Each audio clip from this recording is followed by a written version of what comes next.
Conservation of momentum. We're going to find the momentum before set equal to momentum after.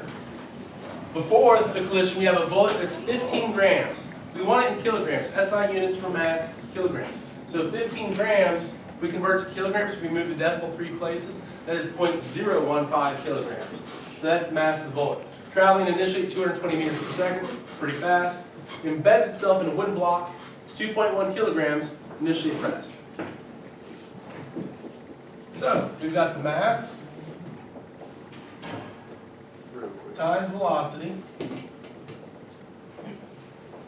plus the mass times velocity, which you don't have to write it. Velocity is 0, it just goes away anyway, equals the total mass. Since the bullet embeds itself in the block, the total mass is going to be the masses added together, 2.115 kilograms times the final velocity. Again, just knowing how to set it up is usually the most difficult part of trying to solve these problems. This is all the momentum before. Mass times velocity bullet will equal the total mass, 2.1 kilograms plus the 15 gram bullet times velocity.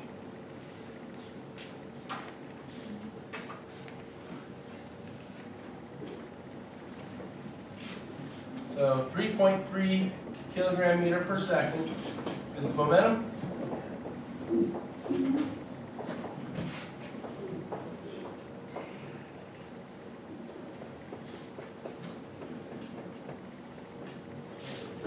I get a velocity of about 1.56 meters per second.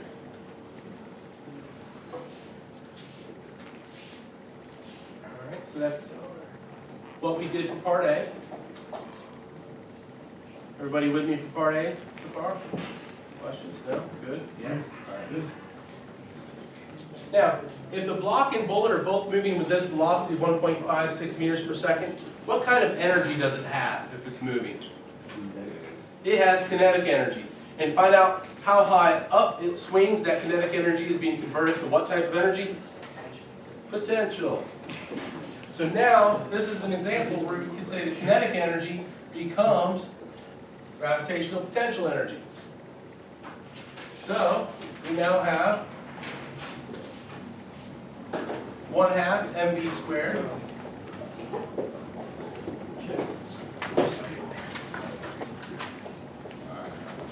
equals mgh.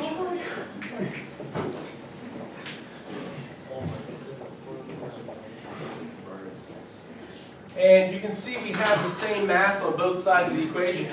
If you have the same variable on both sides of the equation, what can we do? We can cancel it. Whether you leave the mass in there and solve, or if you cancel them both out, makes no difference mathematically, you'll get the same answer. So to what vertical height will the string swing up to? I'll tell you, but I don't want to ruin the surprise.